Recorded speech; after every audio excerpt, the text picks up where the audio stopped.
Hello guys, सभी लोगों को आज फिर से शिव शक्ति सुपरस्टार क्लासेस में स्वागत है।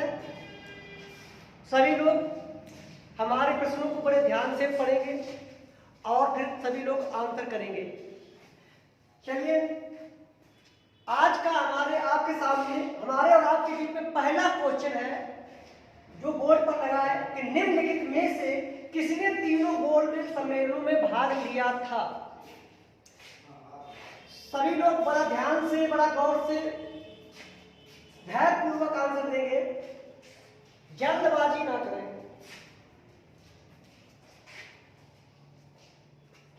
जैसा कि ऑप्शन ए है भीमराव अंबेडकर, बी है तेज बहादुर सप्रू, सी है रैमजे मैक्डोनाल्ड और डी फॉर सभी।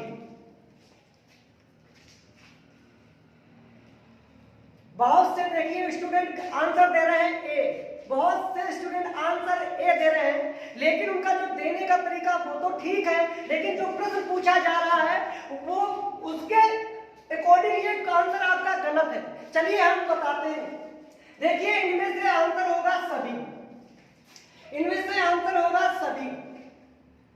देखिए, जैसा कि पहला गोल्डन सम्मेलन 1931-30, दूसरा गोल्डन सम्मेलन 1931 और तीसरा गोल्डन सम्मेलन 1932। बच्चा, इन तीनों गोल्डन सम्मेलनों की अध्यक्षता रैमजे मैक्डोनाल्ड ने की थी। ये ब्रिटेन के उस समय प्रधानमंत्री थे। तीनों गोल्डन सम्मेलनों की अध्यक्षता रैमजे मैक्डोनाल्ड ने की थी। और बच्चा, भीमराव अंबेडकर के साथ तेज बहादुर सप्रू ने तीनों गोल्डन सम्मेलनों में भाग लिया। चलिए, सब आप लोगों को समझ में आ गया होगा। चलिए फिर मेरा अगला क्वेश्चन देखें। चलिए, हमारा दूसरा क्वेश्चन आपके सामने। सभी लोग इसका आंसर करेंगे, सभी लोग इसका एक बार आंसर करेंगे और लाइक करेंगे, शेयर करेंगे। चलिए सभी लोग,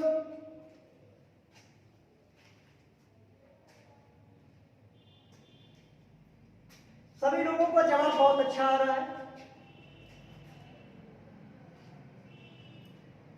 चलिए, जिनका हो गया है वो भी देखें और जिन्होंने नहीं कर पाया अभी तक वो भी देखें। चलिए, निम्नलिखित में से किस क्रांतिकारी को गोरखपुर जेल में फांसी दी गई थी।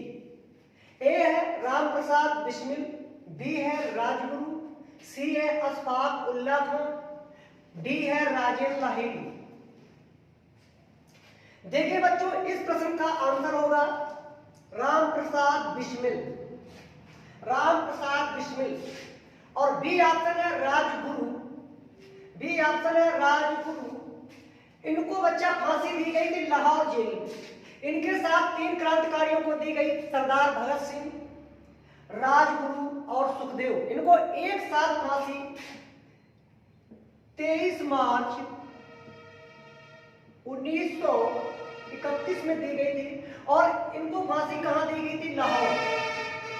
लाहौर जेल में। बच्चा, इनके साथ राजगुरु, सुखदेव, भगत सिंह, इनको एक साथ फांसी दी गई थी 23 मार्च 1931 को लाहौर में। तीसरा ऑप्शन था अशफाक उल्ला खां। बच्चा, इनको फांसी की सजा सुनाई गई थी फैजाबाद जेल में। इनको फांसी की सजा दी गई थी फैजाबाद जेल में, फैजाबाद जेल में। डी ऑप्शन है राजेंद्र लाहिड़ी। बच्चा, इनको फांसी की सजा दी गई थी गोंडा जेल में, गोंडा जेल में। इस प्रकार इस प्रश्न का आंसर है राम प्रसाद बिस्मिल को गोरखपुर जेल में फांसी दी गई थी, राजगुरु, भगत सिंह, सुखदेव, इनको तीनों को एक साथ 23 मार्च 1931 को लाहौर जेल में फांसी दी गई थी। सी है अशफाक उल्ला खां, इनको बच्चा फैजाबाद जेल में फांसी दी गई थी। राजेंद्र लाहिड़ी को गोंडा जेल में फांसी दी गई थी। इस प्रकार इस सभी ऑप्शनों को मैंने आपको समझ में आया होगा। चलिए, हमारा नेक्स्ट क्वेश्चन आपके सामने। चलिए, नेक्स्ट क्वेश्चन आपके सामने। सभी लोग आंसर करेंगे, सभी लोग आंसर करेंगे।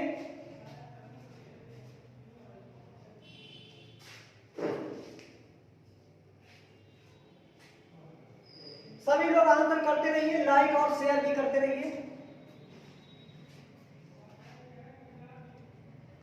लाइक और शेयर सभी लोग करते रहिए, आप भी आगे बढ़ते रहे और हम भी आगे बढ़ते रहे।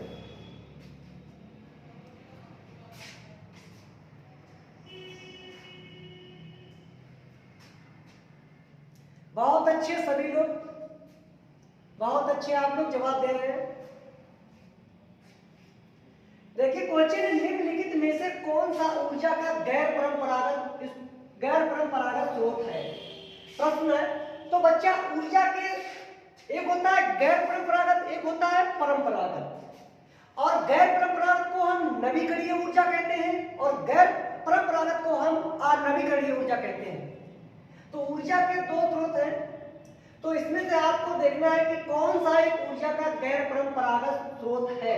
कहने का मतलब है कौन सा एक ऊर्जा का नवीकरणीय स्रोत है, यानी नवीकरणीय। या तो यहाँ पर गैर परंपरागत लिखा होता या तो यहाँ पर नवीकरणीय लिखा होगा, क्योंकि नवीकरणीय ऊर्जा को हम गैर परंपरागत कहते हैं और नवीकरणीय ऊर्जा को हम परंपरागत ऊर्जा कहते हैं। इसी प्रकार से आप लोगों को यहाँ पर आंसर देना होगा। तो देखिए इस प्रश्न का आंसर होगा बायोगैस। इस प्रश्न का आंसर होगा बायोगैस। और बच्चा कोयला, पेट्रोल, परमाणु ऊर्जा और डीजल, ये सभी परंपरागत ऊर्जा के स्रोत हैं। परंपरागत ऊर्जा के स्रोत हैं। परंपरागत ऊर्जा के स्रोत कोयला, पेट्रोल, डीजल, परमाणु ऊर्जा,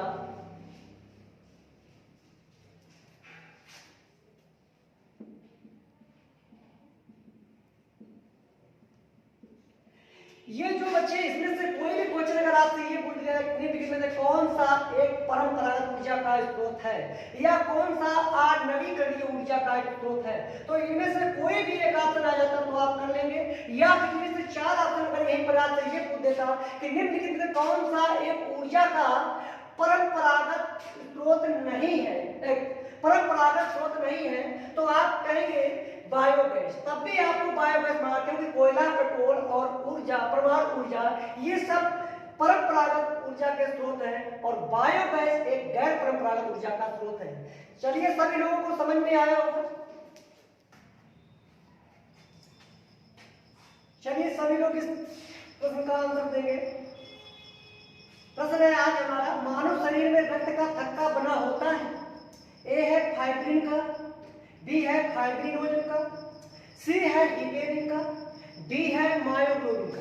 सभी लोग इसका आंसर देंगे अच्छे से, सभी बच्चे इसका आंसर अच्छे से देंगे।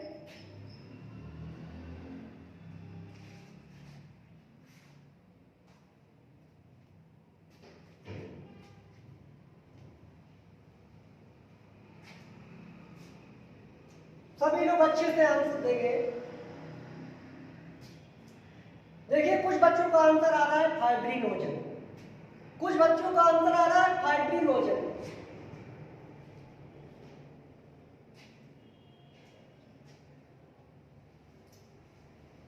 चलिए सभी लोग एक बार ध्यान से फिर से देखेंगे। मानव शरीर में रक्त का थक्का बना होता है, कहने का मतलब मानव शरीर में रक्त का थक्का जो बनता है वो किसका होता है, उसे क्या बोलते हैं? तो देखिए इस प्रश्न का आंसर होगा फाइब्रिन का। इस प्रश्न का आंसर होगा फाइब्रिन का। और अगर यहीं पर आपसे ये बता दिया जाता, बोल दिया जाता है कि मानव शरीर में रक्त का थक्का कौन बनाता है, तब आपको आंसर देना था फाइब्रिनोजन। तब आपको आंसर देना था फाइब्रिनोजन। अच्छा, रक्त का थक्का जो बना होता है वो फाइब्रिन का बना होता है, लेकिन रक्त का थक्का बनाता कौन है? वो बच्चा फाइब्रिनोजन बनाता है। तीसरा आता है हिपेरिन। बच्चा हिपेरिन का कार्य है हमारे शरीर में रक्त स्राव में रक्त को बहाना, यानी ये रक्त को बहाने का कार्य करती है, रक्त का बहाने का कार्य करती है हिपेरिन। हिपेरिन तीसरा डी ऑप्शन है। डी ऑप्शन है मायोग्लोबिन। बच्चा मायोग्लोबिन होता है और एक हीमोग्लोबिन होता है। हीमोग्लोबिन का कार्य है हमारे शरीर में ऑक्सीजन का संवहन या परिवहन करना, और बच्चा मायोग्लोबिन का कार्य है ऑक्सीजन के संवहन व परिवहन के लिए हीमोग्लोबिन को आरक्षण देना। यानी मायोग्लोबिन का कार्य है ऑक्सीजन का परिवहन व संवहन के लिए इसका कार्य है आरक्षण देना। चलिए सभी लोगों को बहुत अच्छे से समझ में आया होगा। चलिए सभी लोग इस बार इस प्रश्न का आंसर सभी लोग देंगे। क्वेश्चन नंबर 5 का आंसर सभी लोग करेंगे। क्वेश्चन नंबर आपके सामने 5 है कि टाका किसका मिश्र धातु है। बच्चा टाका को हम सोल्डर धातु भी कहते हैं, तो टाका किसका मिश्र धातु है सभी लोग बताएंगे। सभी लोग फटाफट कमेंट करेंगे।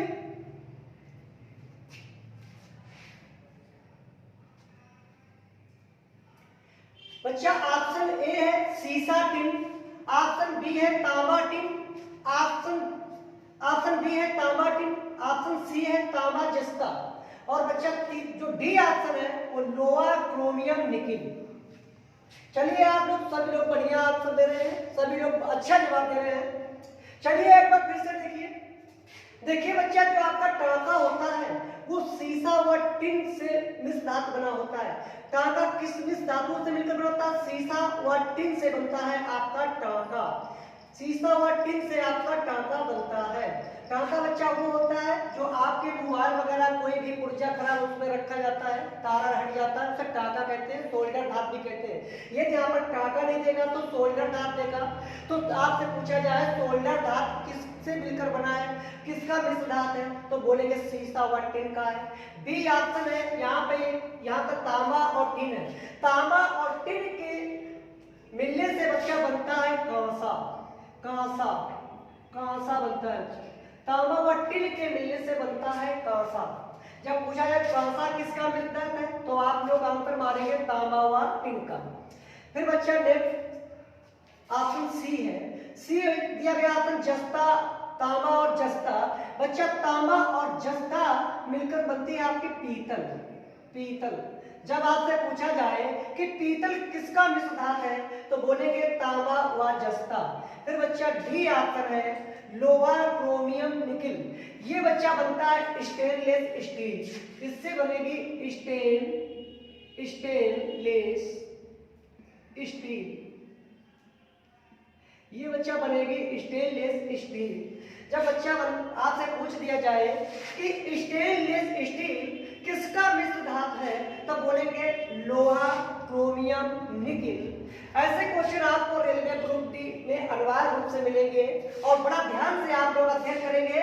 और इसके साथ ही आप चैनल को लाइक करते रहिए और आगे बढ़ाते रहिए और कमेंट करते रहिए, जिससे आपका भला हो सके और हमारा भी भला हो सके, और आगे बढ़ते रहिए बड़े लगन के साथ। चलिए आप लोगों को इस प्रश्न का जवाब समझ में आया होगा। सभी लोग बहुत अच्छा जवाब दें। हमारा नेक्स्ट क्वेश्चन आपके सामने होगा। चलिए सभी लोग इस प्रश्न का आंसर देंगे। प्रश्न नंबर 6, निम्नलिखित में से कौन बिंदुसार के दरबार में आया था? सभी लोग इस प्रश्न का आंसर आसान से देंगे। सभी लोग प्रश्न का आंसर करेंगे, सभी लोग इस प्रश्न का जवाब देंगे, सभी लोग मिलकर देंगे। लाइक और शेयर करते रहिए, सभी लोग लाइक करेंगे। और जिन्होंने अभी तक चैनल को सब्सक्राइब नहीं किया है वो सभी लोग कर लें, जिससे मैं आपको क्लासेस समय समय से देते रहूं। चलिए सभी लोग जवाब देंगे। ऑप्शन ए है डाइमेकस, ऑप्शन बी है डायनोसियस, ऑप्शन सी है मेगास्थनी, ऑप्शन डी है इनमें से कोई नहीं। चलिए देखेंगे एक बार फिर से सभी बच्चे। सभी लोगों का जवाब बहुत अच्छा आ रहा है, सभी लोगों का जवाब बहुत अच्छा आ रहा है। एक बार फिर से देखेंगे बोर्ड पर। देखिए निम्नलिखित में से कौन बिंदुसार के दरबार में आया था? बच्चा डाइमेकस इसका आंसर होगा। डाइमेकस बिंदुसार के दरबार में आया था। ये बच्चा डाइमेकस बिंदुसार के दरबार में आया था और ये दूसरा ऑप्शन है डायनोसियस। दूसरा ऑप्शन है डायनोसियस। जब अगर आपसे ये पूछ दिया था कि डायनोसियस किसके दरबार में आया था, तो बच्चा डायनोसियस जो आया था वो अशोक के दरबार में आया था। डायनोसियस अशोक के दरबार में आया था, अशोक के दरबार में आया था। तीसरा ऑप्शन बच्चा है मेगस्थनीज। तो मेगस्थनीज बच्चा आया था चंद्रगुप्त मौर्य के दरबार में। तीसरा ऑप्शन है चंद्रगुप्त मौर्य के दरबार में आया था। चंद्रगुप्त मौर्य के दरबार में आया था। तो डायनोसियस जो था वो डायनोसियस जो था बच्चा वो अशोक के दरबार में आया था। डाइमेगस बिंदुसार के दरबार में आया था। मेगस्थनीज जो चंद्रगुप्त मौर्य के दरबार में आया था। चलिए बच्चों, आपके सामने फिर से एक बार क्वेश्चन नंबर 7। सभी लोग ध्यान से पढ़ेंगे और इसका आंसर देंगे। चलिए सभी लोग इसका आंसर करेंगे, सभी लोग फटाफट कमेंट करेंगे। क्वेश्चन नंबर 7 आपके सामने है। निम्नलिखित में से किसे सिविल सेवा का जनक कहा जाता है? निम्नलिखित में से किसे सिविल सेवा का जनक कहा जाता है? लॉर्ड कॉर्नवालिस, बी है थॉमस मुनरो, सी है हार्ट मैकेंजी, डी है लॉर्ड कैनिंग। सभी लोग इस प्रश्न का फटाफट जवाब देंगे।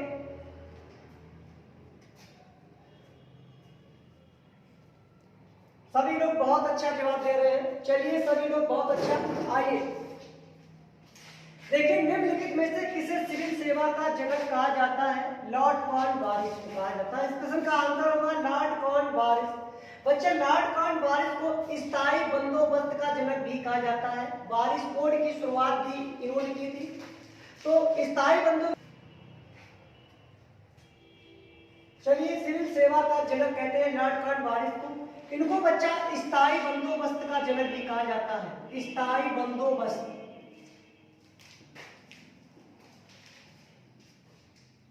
स्थायी बंदोबस्त का जनक। जब आपसे पूछ लिया जाए कि स्थायी बंदोबस्त का जनक किसे कहा जाता है? Lord Cornwallis. इन्होंने स्थायी बंदोबस्त की शुरुआत की थी बच्चा 1793 ईस्वी में। 1793 ईस्वी में। बी क्वेश्चन है थॉमस मुनरो। बच्चा, इनको रैयतवाड़ी का जनक कहा जाता है। थॉमस मुनरो को रैयतवाड़ी का जनक कहा जाता है। इन्होंने रैयतवाड़ी की शुरुआत 1792, रैयतवाड़ी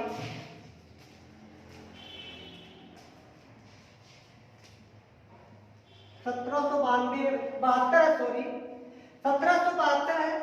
फिर बच्चा आपका सी ऑप्शन है हार्ट मैकेंजी। हार्ट मैकेंजी को महलवाड़ी का जनक कहा जाता है।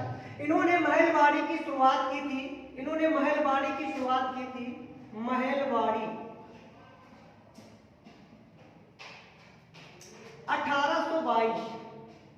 1822 ईस्वी को।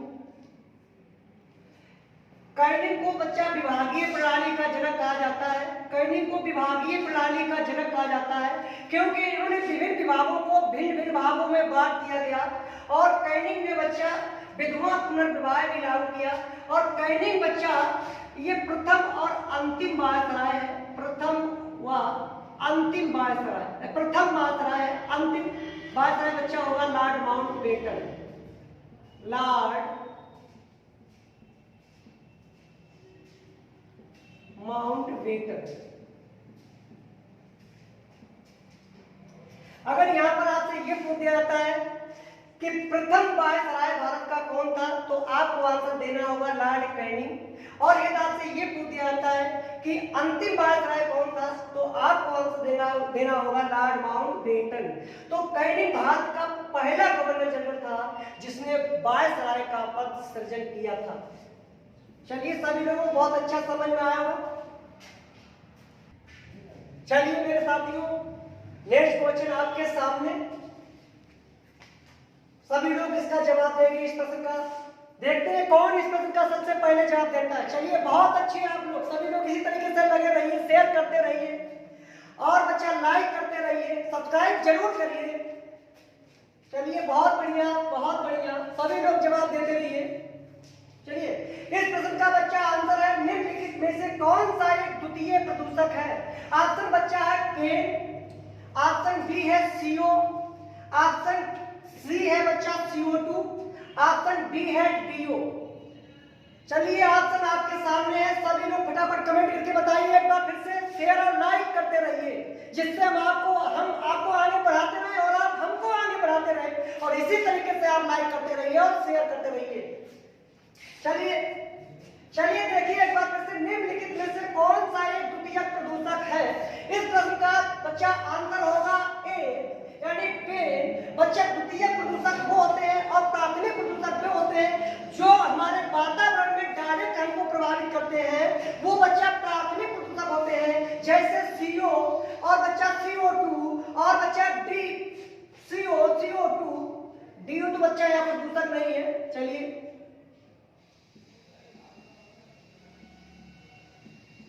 DO, तो इस प्रकार से बच्चा CO2 ये बच्चा आपके द्वितीय प्रदूषक है, और ये पेन है। बच्चा जब दो आपस में मिलते हैं, जैसे नाइट्रोजन और हाइड्रोकार्बन के योग से जो आपका प्रदूषण बनता है वो पेन, इसका बच्चे इसको बोलते हैं पराक्सी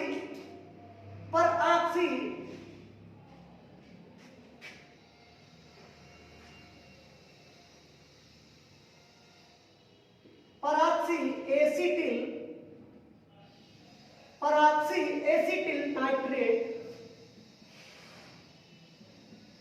नाइट्रेट। बच्चा पराक्सी एसिटिल नाइट्रेट ये बच्चा आपका द्वितीय प्रदूषक है, और बच्चा O3 वो भी आपका द्वितीय प्रदूषक है। तो बच्चा ये नाइट्रोजन और हाइड्रोकार्बन के परस्पर सहयोग से इसका निर्माण होता है पेन, इसे द्वितीय प्रदूषक कहते हैं। बच्चा रात बी ऑप्शन CO, ये बच्चा पृथ्वी पर अभी तक पृथ्वी पर सबसे हानिकारक गैस है CO, इसे बोलते हैं कार्बन मोनोऑक्साइड गैस। ये सबसे सभी गैसों में सबसे खतरनाक गैस है कार्बन मोनोऑक्साइड गैस। फिर बच्चा C है आपका CO2, दूसरा CO2 ये बच्चा हानिकारक भी है और लाभदायक है। अगर प्रश्न आपसे पूछा दिया जाए कि निम्नलिखित में से सबसे हानिकारक ग्रीन हाउस गैस है, तो बोलेंगे CO2। सबसे हानिकारक गैस ग्रीन हाउस है तो CO2।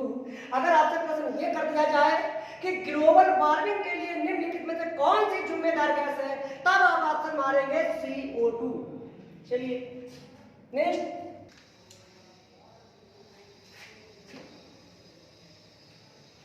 चलिए क्वेश्चन नंबर आपके सामने 9, निम्नलिखित में से कौन सा अंग्रेज जहांगीर के दरबार में आया था। सभी लोग जवाब देंगे, सभी लोग फटाफट जवाब देंगे और शेयर करेंगे। सभी लोग जवाब देंगे और शेयर भी करेंगे, लाइक भी करेंगे। सभी लोग लाइक करते रहिए। अगर आप लाइक करते रहेंगे तो हम भी आगे बढ़ते रहेंगे, और आप लाइक करना ही रोक देंगे तो हमारे पैर भी रुक जाएंगे। चलिए सभी लोग जवाब दें, सभी लोग जवाब दें फटाफट, सभी लोग जवाब दें। देखिए काफी लोगों का जवाब ऑप्शन डी आ रहा है, काफी लोगों का जवाब ऑप्शन डी आ रहा है। चलिए क्वेश्चन है, निम्नलिखित में से कौन अंग्रेज जहांगीर के दरबार में आया था। देखिए सबसे पहले बच्चा आया था कैप्टन हॉकिंस आया था जहांगीर के दरबार में। सबसे पहले बच्चा अंग्रेज आने वाला था कैप्टन हॉकिंस। फिर बच्चा दूसरा अंग्रेज, यहाँ पर ऑप्शन कैप्टन हॉकिंस ना होता तो आपका ऑप्शन ए सही होता, लेकिन यहाँ पर दोनों ऑप्शन दोनों आए थे, तो सबसे पहले कैप्टन हॉकिंस आया था, और बच्चा दूसरे नंबर पर आपका जो आया था सर टॉमस रो आया था। ये जेम्स प्रथम का राजदूत था।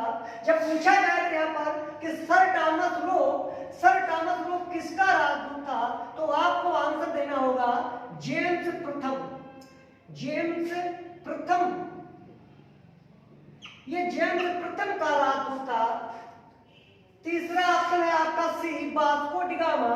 ये बच्चा भारत आने वाला पहला पुर्तगाली नागरिक था, और ये बच्चा आया था 1498 ईस्वी में आया था। और सबसे पहले कालीकट, केरल के कालीकट बंदरगाह पर उतरा था और बच्चा इसका स्वागत वहां के राजा जमोरिन ने किया। तो बच्चा इसमें जो आंसर होंगे अगर इस प्रश्न के आधार पर, तो इसमें बच्चा आंसर होगा डी, यानी ए और बी दोनों। यदि आपसे ये पूछ दिया जाए कि निम्नलिखित में से सबसे पहले कौन आया था, तो आपका यहाँ ऑप्शन होगा कैप्टन हॉकिंस। लेकिन यहाँ पर ऐसा नहीं पूछा गया, इसलिए इसका आंसर होगा डी। चलिए आप लोगों को समझ में आया होगा, लाइक और शेयर करते रहिए जिससे हम भी आगे बढ़ते रहे। चलिए गाइस, आपके सामने क्वेश्चन नंबर 10 है। निम्नलिखित में से हाइड्रोजन के समस्थानिक है। सभी लोग अच्छे से पढ़कर इसका जवाब आंसर देंगे। और सबसे पहले आपका कार्य रहेगा कि चैनल को लाइक, सब्सक्राइब और बच्चा शेयर जरूर करें, जिससे हमारा मनोबल बना रहे। सभी लोग एक बार चैनल को लाइक करिए, सभी लोग एक बार चैनल को लाइक करिए और शेयर करिए और इस प्रश्न का जवाब देकर कमेंट करिए। काफी बच्चों का जवाब आ रहा है, काफी बच्चों का जवाब आ रहा है, काफी बच्चों का जवाब आ रहा है ऑप्शन डी, ऑप्शन डी। काफी बच्चों का जवाब आ रहा है ऑप्शन डी। चलिए फिर एक बार फिर से समझिए इसको। देखिए, निम्नलिखित में से हाइड्रोजन के समस्थानिक हैं बच्चा प्रोटियम, ड्यूटेरियम और टाइटेनियम। जैसा कि आपने पढ़ा होगा, हाइड्रोजन के 3 समस्थानिक होते हैं। हाइड्रोजन के 3 समस्थानिक होते हैं। अगर इसी प्रश्न को वो ये पलट कर पूछ देता कि किसी वह तत्व जिसका परमाणु संख्या समान हो और द्रव्यमान संख्या भिन्न भिन्न हो तो क्या कहलाएंगे, तो बच्चा वो समस्थानिक कहलाएंगे। और समस्थानिक कहलाएंगे जैसे कि हाइड्रोजन के 3 समस्थानिक होते हैं, जैसे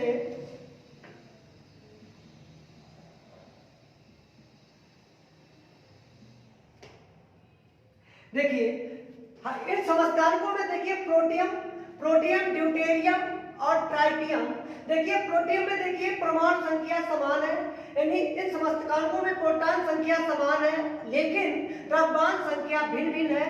इन समस्थानिकों के परमाणु संख्या समान होने का कारण यह है बच्चा, इनके नाभिक में प्रोटॉन संख्या समान होती है और न्यूट्रॉन संख्या भिन्न भिन्न होती है, इसीलिए इसमें द्रव्यमान संख्या असमान हो जाती है। और बच्चा अगर क्वेश्चन ये कहता कि वह तत्व जिसका परमाणु संख्या भिन्न भिन्न हो और द्रव्यमान संख्या भिन्न भिन्न हो, समान हो, तो बच्चा यहाँ पर आएगा संभारिक होगा, तो संभारिक होगा। चलिए आप लोगों को जैसा मैंने समझाया क्वेश्चन बहुत अच्छे समझ में आया होगा। और इसी तरीके से आप लोग शेयर और लाइक और जवाब देते रहे और आपको टाइम से जो है इन प्रश्नों को इस तरीके से आपके सामने लाते रहेंगे। जितने आप शेयर और लाइक जितने बढ़ाएंगे उससे ज्यादा हम आपको क्वेश्चन आपके सामने लाते रहेंगे। चलिए इसी प्रकार से आज की क्लास बस बच्चा इन्हीं 10 प्रश्नों के साथ। चलिए थैंक यू। चलिए फिर इस प्रकार से इस क्वेश्चन का आंसर आज का क्वेश्चन नंबर डी है, यानी सभी प्रोटियम, ड्यूटेरियम और टाइटेनियम। और नेक्स्ट वीडियो आपको कल फिर मिलेगा, नेक्स्ट 8 बजे मिलेगा कल शाम। और आप इसी तरीके से लाइक और शेयर करते रहेंगे और हम टाइमली आपको वीडियो देते रहेंगे। चलिए नेक्स्ट आज की क्लास बस यही। Thank you.